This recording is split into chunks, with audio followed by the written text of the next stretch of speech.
On September 28th, 2022. We start each meeting with the Pledge of Allegiance.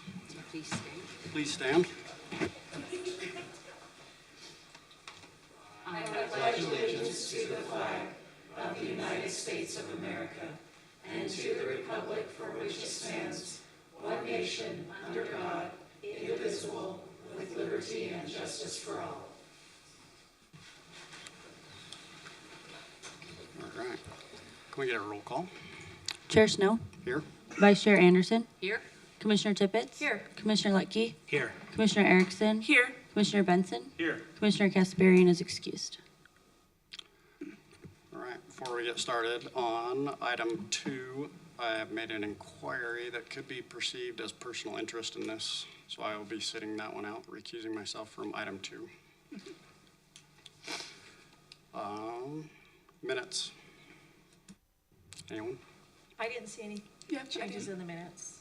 Yeah, look at Ken. I make a motion to approve the minutes. I second it. I think it's all in favor. Aye. Aye. Roll call? No roll call? No. It's one or the other. See, aye. It's all good. All right, number 1, Stacy Peterson requests conditional use approval for an in-home daycare minor located at 547 East Fort Union Boulevard in the SF-1 DO zone. And good buddy Adam is presenting this.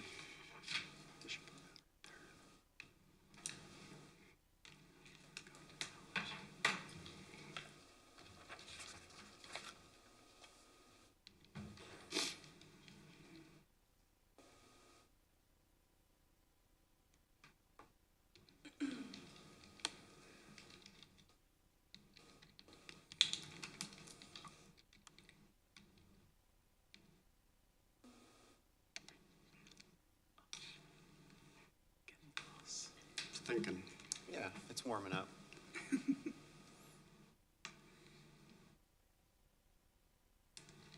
Oh, Oops. What? Oh, I thought I did something. At least you got the head honcho here. Right. He unplugged it. Yeah. It's never good when they have to go under the desk.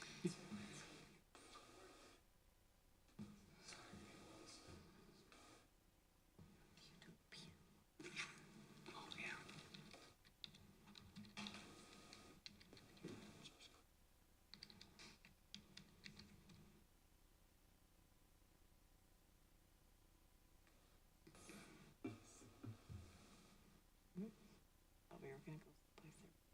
yeah. It keeps thinking and then it's like, no. It's a lot of work.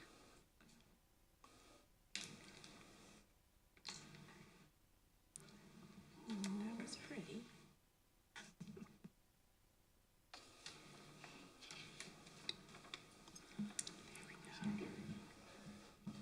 There we go. Perfect. All right. Thank you, Mr. Chair and Planning Commissioners. This is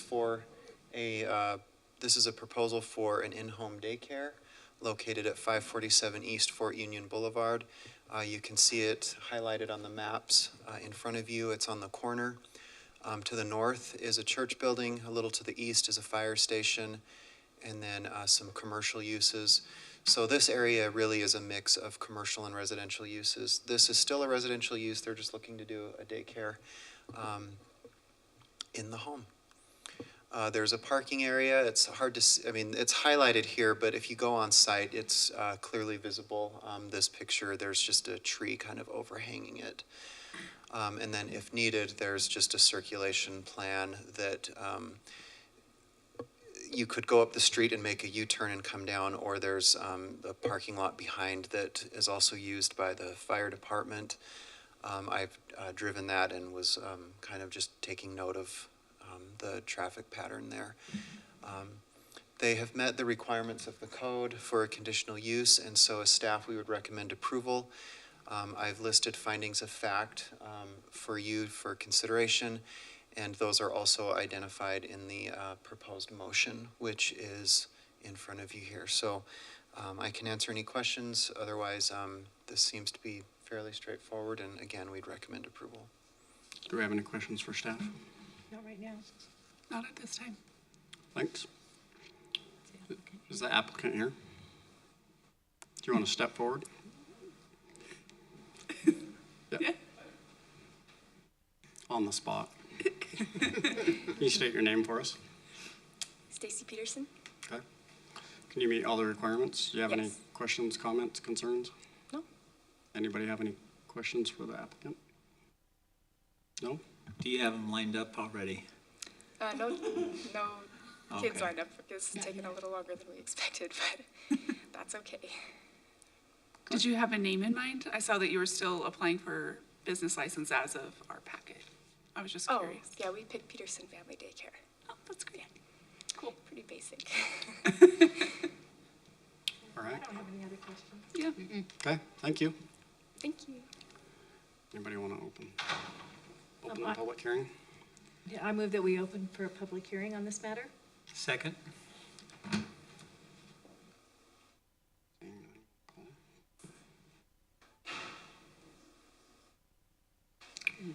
Seeing no comments in the public hearing, I move that we close the public hearing.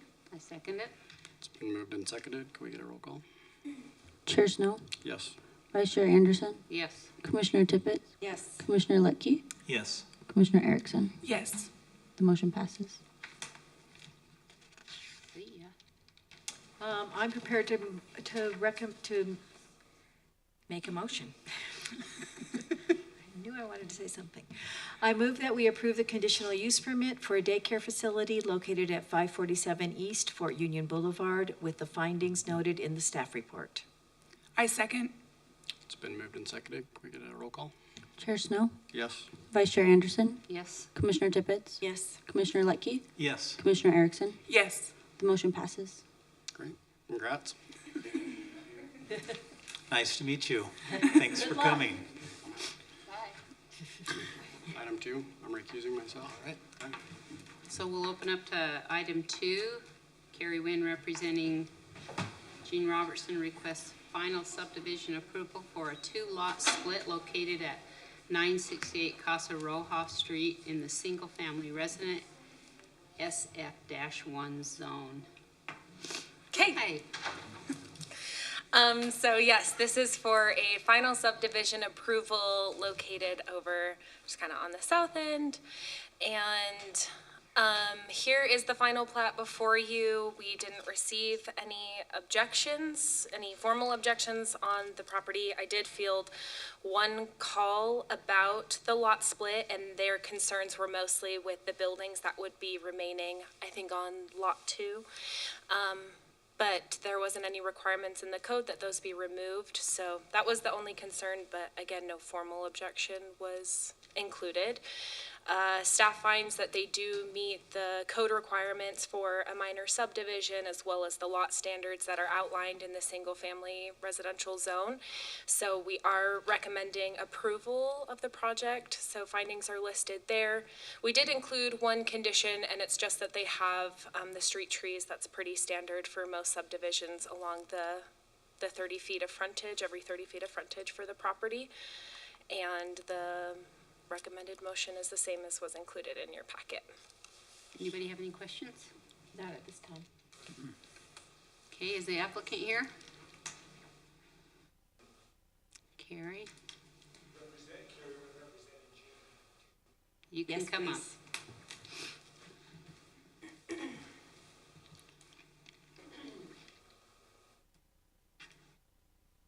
Tell everyone your name, please. Pardon me? Tell everyone your name. Carrie Wynn, representing Gene Robertson on this lot split. Okay, anything, do you need to add anything? I do not. It's pretty straightforward. It's basically 2 lots anyway. It is. Any questions? I don't have any. I don't either.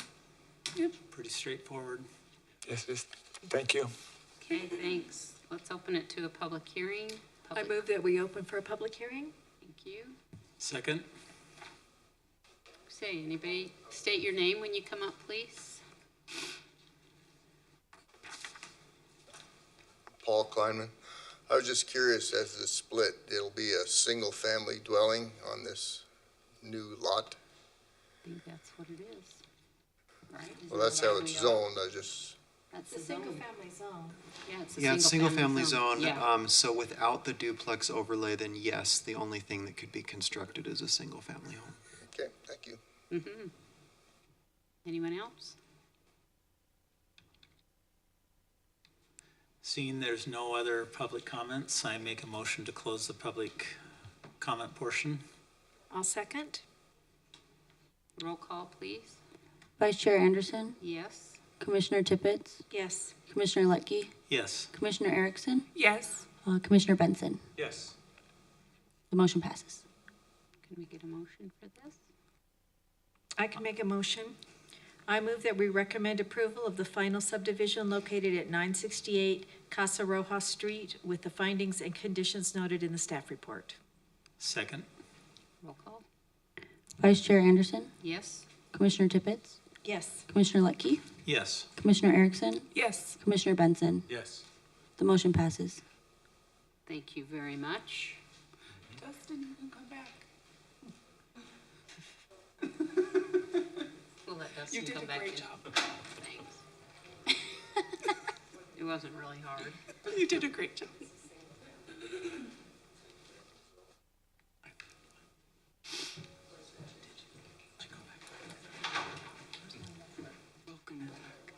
Welcome back, Chair. Do we need to note that our chair is back? For the minutes. In the minutes you do. Okay, So noted. So noted. duly noted. Okay. He's back. Item 3. He's back. He's back. He's back. Steve Carson requests conditional use permit approval for a fence with razor wire located at 631 West Commerce Park Drive in the Clean Industrial Zone. Okay, so yes, as stated, this is for what's currently an HVAC business there. So it's located just west there of I-15 and in our clean industrial zone and surrounded by clean industrial. You'll see here on the site plan that the green is already existing fencing. I don't believe they're changing that, and then they are just adding, you can kind of see the dimensions there around the property. They are interested in the fence for added security benefits. I think they've had some issues in the past, so they are meeting all the standards of the code for the conditional use, which is allowed through a CUP, and staff finds that they meet all the requirements and is recommending approval of the project, and the motion has remained the same as was included in your packet. Do we have any questions for staff?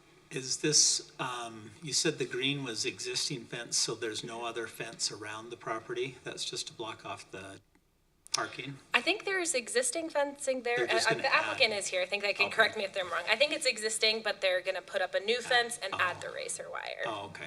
So, Any other questions? Not at this time. okay. Thanks. Is the applicant here?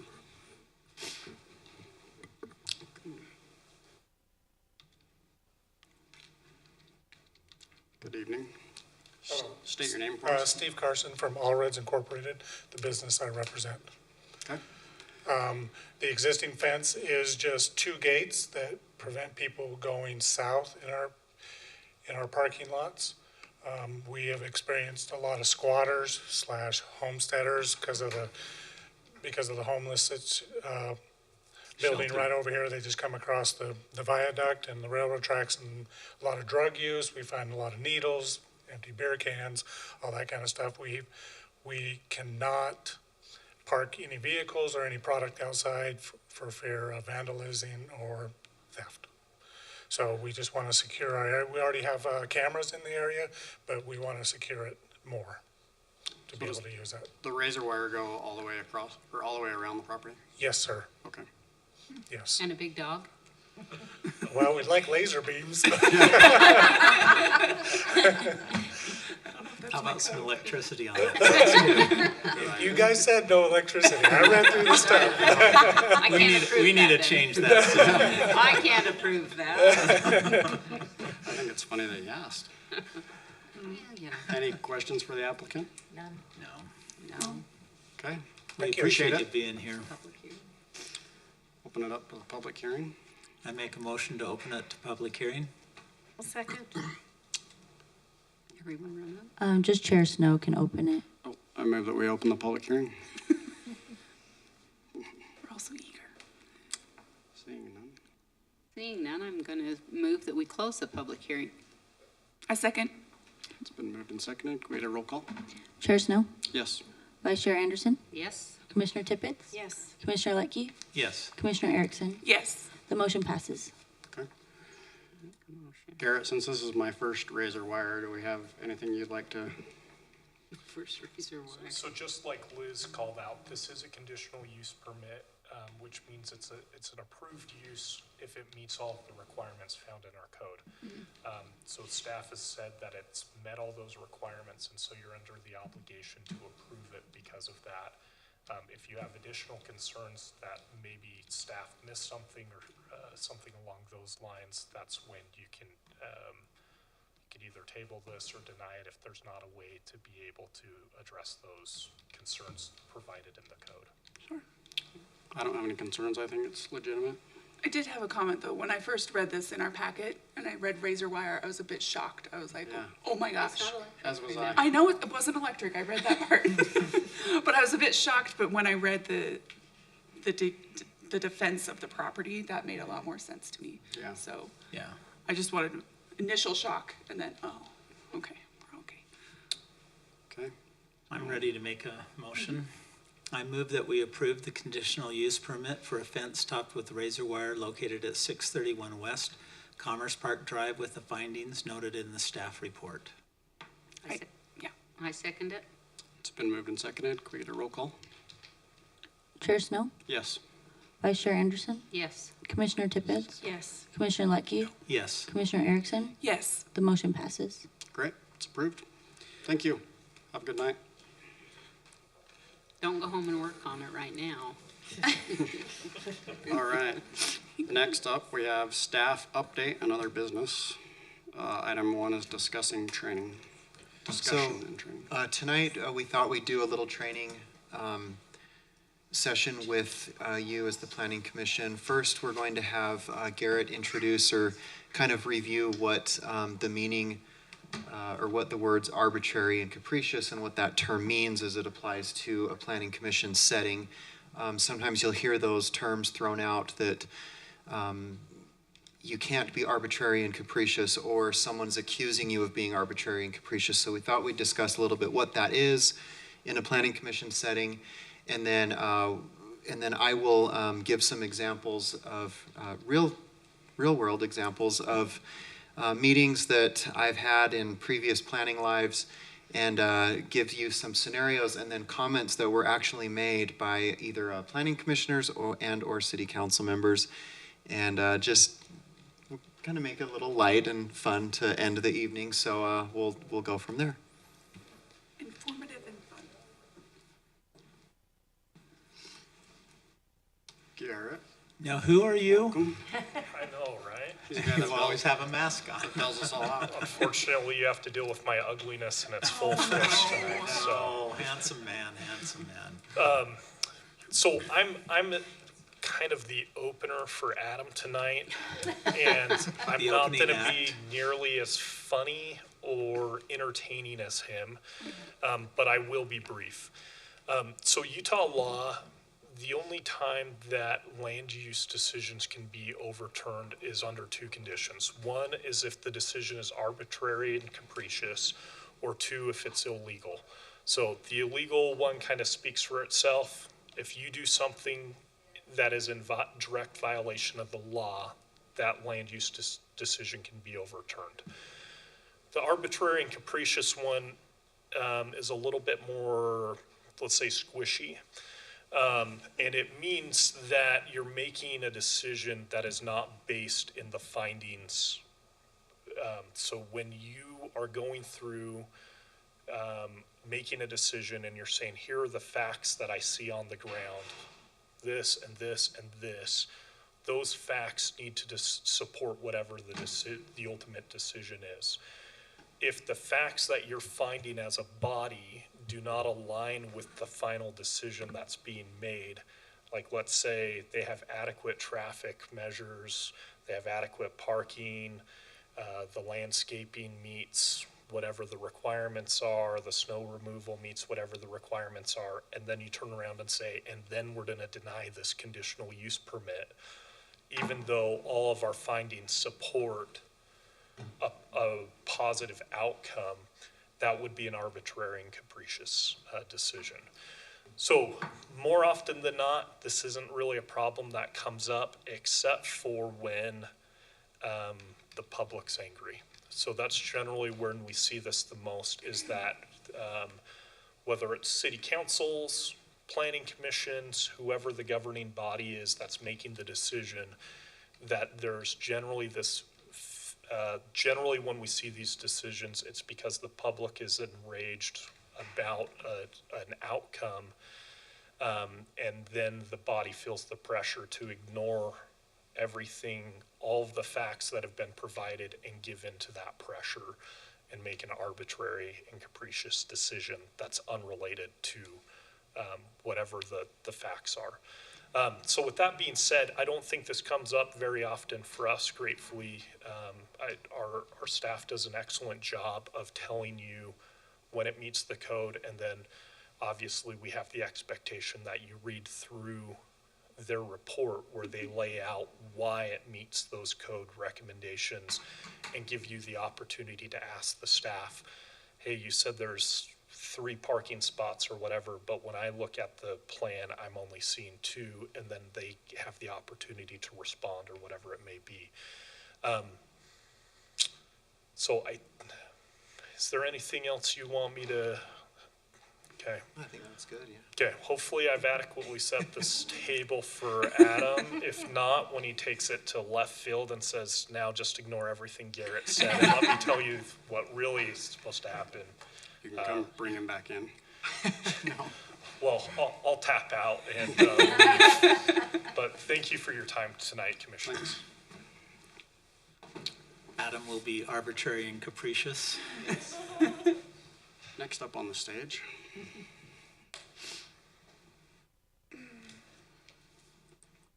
So again, these are just, these are all real life examples. And it may seem obvious when we're going through these, well, of course you wouldn't say that. But I think sometimes in the heat of the moment and when there's a lot of public involved, it's very easy to kind of forget, or, you know, emotion can take over, if you will. And sometimes that filter that we have when it's more of a calm meeting can kind of fly out the window. So I'll just start with a couple. This first one is an example of conservation. So a subdivision, it was a high-end residential subdivision, was proposed in an area that was, we considered it sensitive. It was on hillsides and ridgelines, and a conservation group came and told us that they believed there was a rare cactus that could be living, or could be growing on the property. And so in the public meeting, they asked the developer and the city if the cactus was found on that property, could either A, that area or those areas be incorporated into some kind of open space, whether it's common area or something, or if not, could that group go in, physically remove the cactus, and then take it somewhere to like a BLM or some other site where it would stay protected? Seems like a reasonable ask. So here is the comment that was made by one of the commissioners. Oh, goodness. If you love it so much, why don't you marry the damn thing? So that one was pretty interesting. How might that have been handled a little better? Anyway, other than that, I think that's a great idea. You guys go get that cactus. Yeah, I don't know if that particular commissioner was just having a bad day, but I can't picture yeah, any that of was ours, a little shocking to all of us involved. We were just like, whoa, where did that come from? So How did you handle that? Yeah. in the end, they were allowed to go on the property. The one commissioner was, I think what he was worried about was that, and I don't know why, but he felt like they were going to try to plant something and make it so the development would stop. And that really wasn't what they wanted to do. They just wanted to make sure that if this cactus was growing, they could either A, keep it in your common area, or let's move it. So in the end, they were allowed to go on the property. Did they find it? I don't remember if they found it or not. I think if they did, I would have remembered, but the How development. would they know of this? How did, it was the habitat, like the hillsides and the soil was prime for it. And so they were just like, hey, if it exists, can we just make sure it's not, either it's not there, or if it is, do one of two measures. The subdivision did end up getting developed. It was approved. They had to follow codes for ridge lines. There was an ordinance that the roof couldn't be so far above the ridge line, and things had to blend in. But today it's a nice development. These are always interesting ones. Rehab or sober living facilities. So this one was a facility that was proposed in a single-family neighborhood. It was proposed, there was a single-family home, and this group wanted to convert it into a sober living facility, and I believe have like 8 or 12 people there. As you know, there is very little that we can do as a city, as a planning commission, as a city council when these things come before us. I think Midvale does a really good job in that there are parameters laid out, and I believe a lot of them don't even come to these types of bodies just because of the clamor and public outcry that they can create. So, as you can imagine, the residents in the neighborhood were concerned with the potential clients. They were worried that, well, A, they were worried, what if it's, these type of people or these type of people, and the city attorney was like, you can't base your decision, we can't say yes or no based on these types of clients. They're meeting these criteria that have been given to us by the state. So the comment was, I don't like it here, this should be put down by the library. It fits in better there and those people won't care.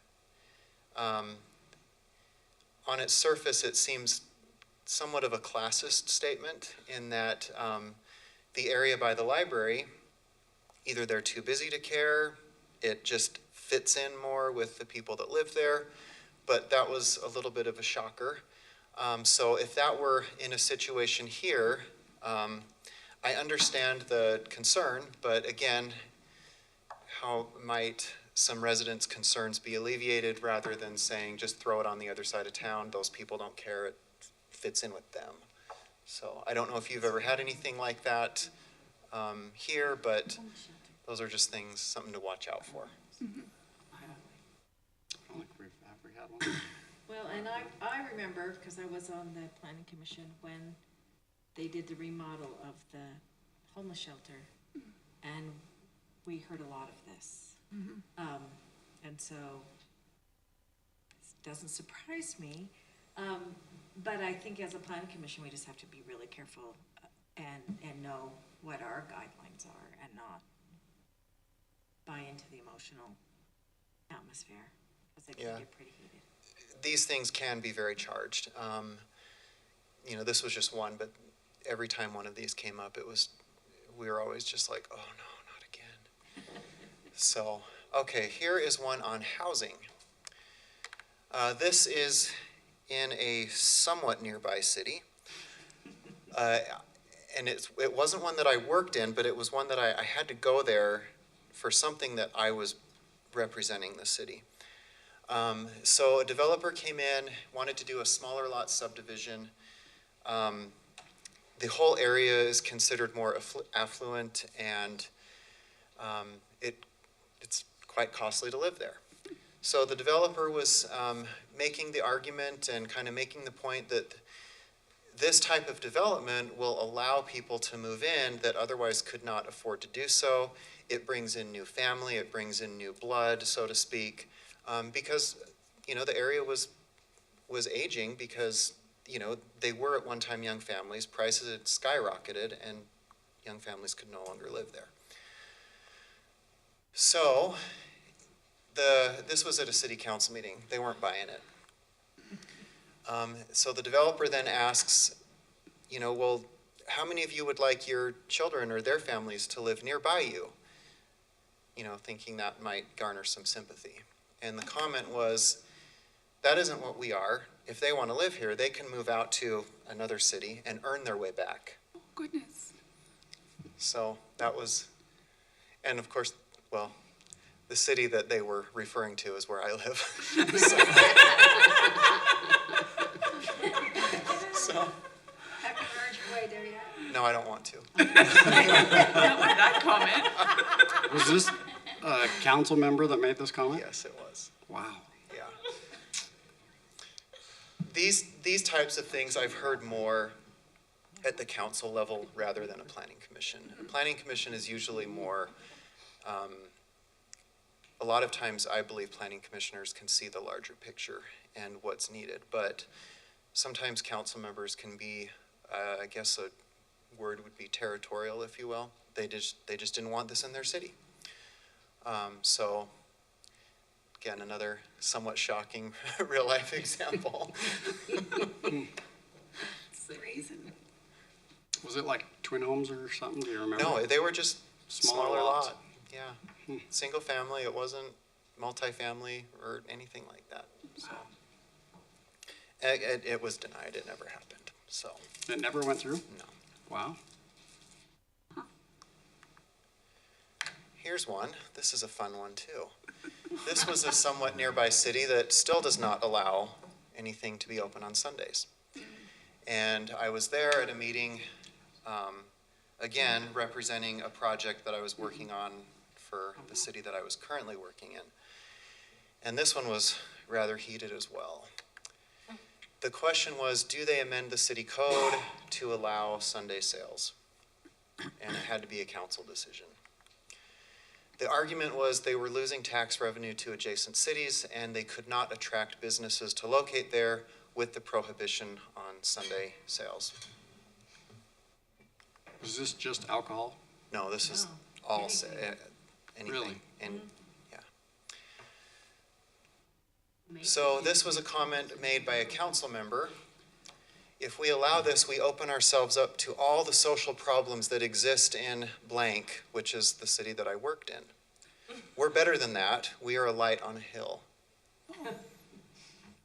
And to this day, they still don't have Sunday sales. Are you serious? Yep. They can do that by law? Sure. No comment? Very gray.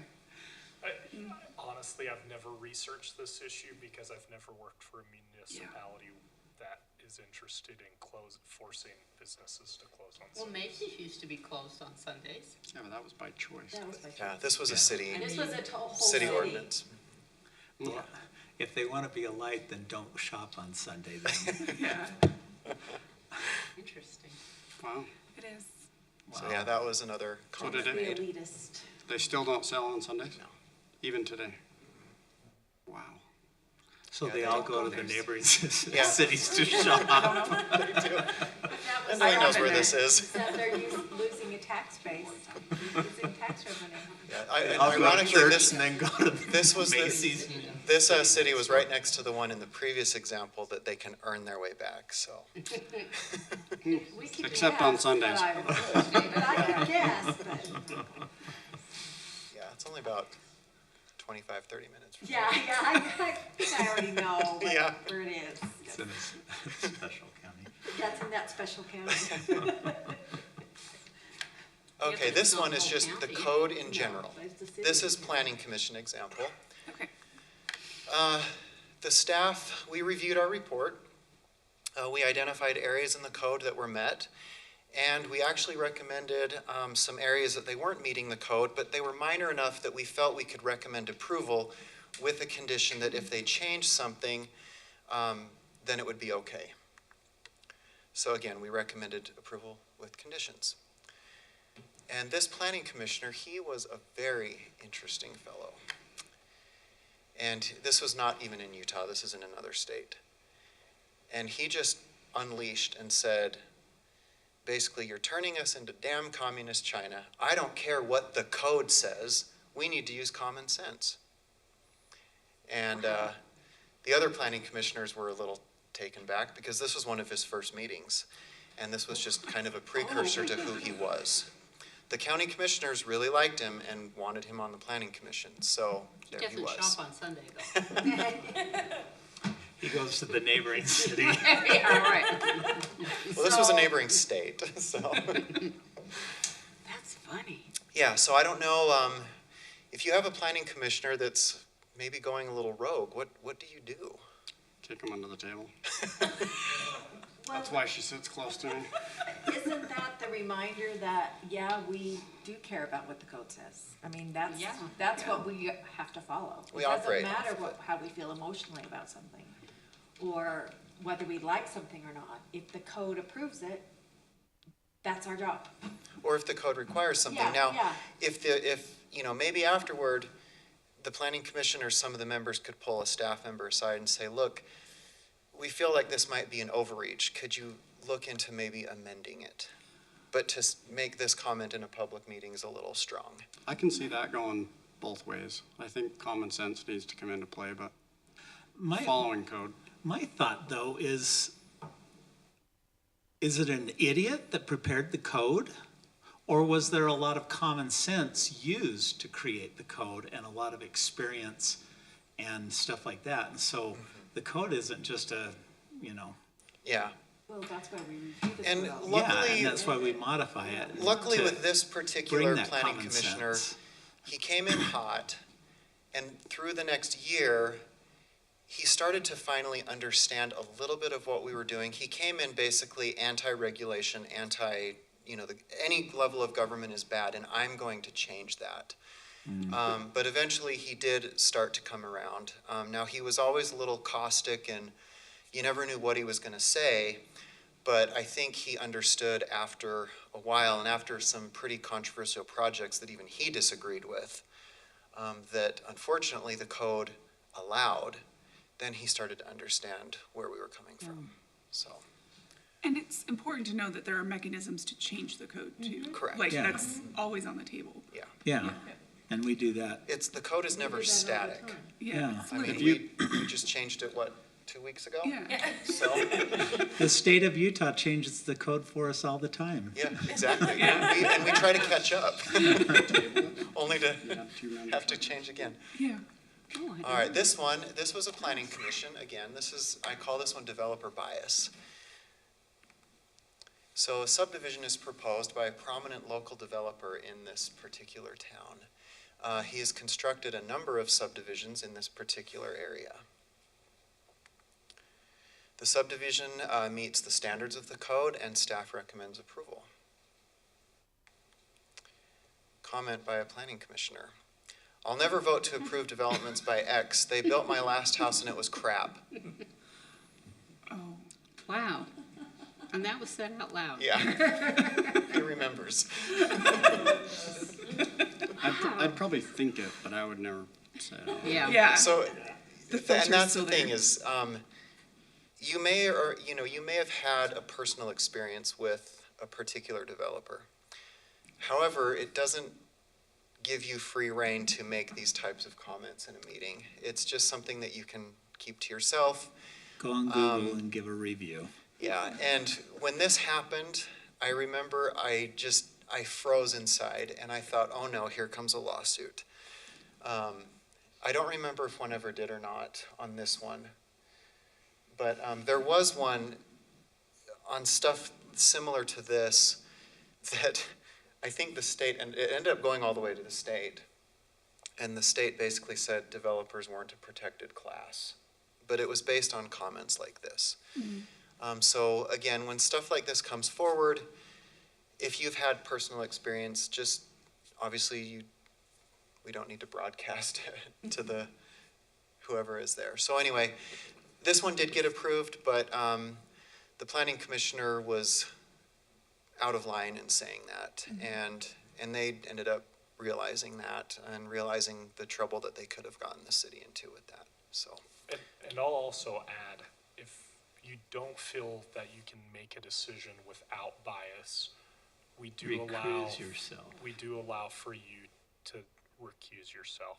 I was just gonna ask, is this enough to have to recuse yourself? If they're gonna make that comment, yes. If you can't hold back Yeah, if you lack, I'd this- recuse if you myself lack also. the ability to be able to look at this objectively, yes.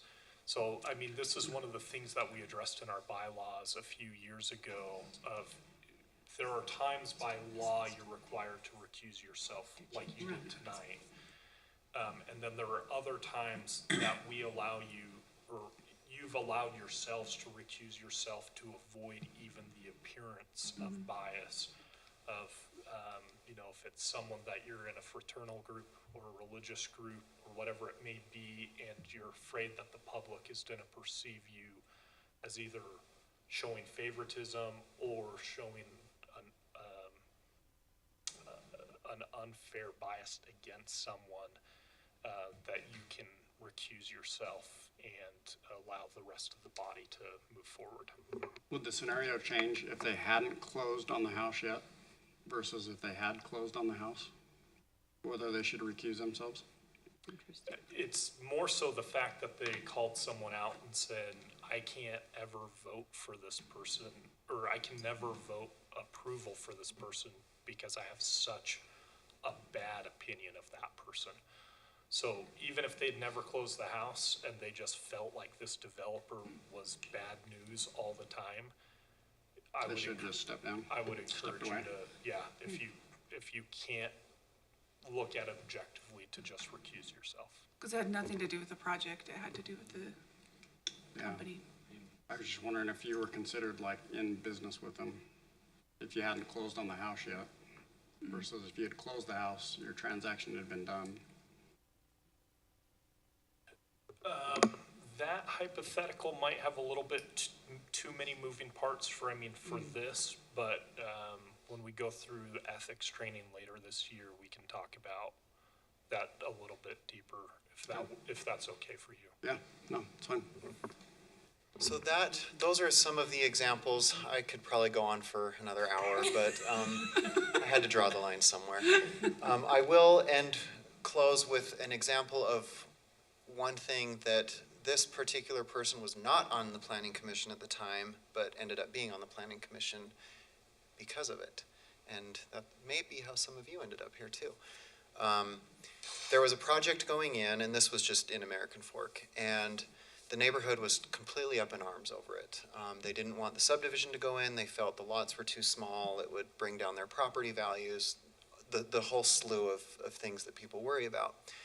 And we just had packed chambers anytime this project came up. And one of the neighbors who initially was very concerned and opposed to it would come to all the meetings and did a lot of research into the code. And finally, at one of the public hearings, she stood up and she said, I may be concerned and I may be worried about this, but as I've researched the city code, I don't see how the Planning Commission can say no to this. And I know it's not going to make me popular with my neighbors, but I think the Planning Commission should approve it. And we're like, oh my gosh. And so Someone's on our side. yeah, and now she's on the Planning Commission. I think that happens. So, I think that happens a lot. so you do a good job, and we really appreciate what you do. So we plan to do some more of these little kind of mini trainings here and there. What's the next thing on the agenda for upcoming meetings? We do have a meeting in 2 weeks. We have another code, a very simple code amendment coming forward. It's one that I had brought forward as a discussion item a few months ago. It's basically your thoughts on moving duplex uses from conditional use to basically an allowed use. As long as Liz and I and Vendeline have been here, we've never had one that we turned down. We had no reason to. The criteria will not change. It just means that you will not see them. And we feel that those are fairly straightforward. You as a planning commission can usually spend your time better, discussing larger citywide issues. So I'll bring that forward next time. And then I believe we have one or two other projects. And then I've asked Vendeline to kind of bring an update on what's been going on Main Street. The way the form-based code is written, you as a planning commission and city council do not approve those projects. Those are all approved at staff level. So rather than have you feel like Main Street's a black hole and we don't know what's going on, he's going to bring forward projects that have either recently been approved or in the staff approval process. We just thought it might be, fun for you to see that there is stuff going on Main Street. Just because you don't see it at your meetings, every couple weeks doesn't mean that it's completely dead. There's actually a lot going on. Sweet. So with that, that's all I have.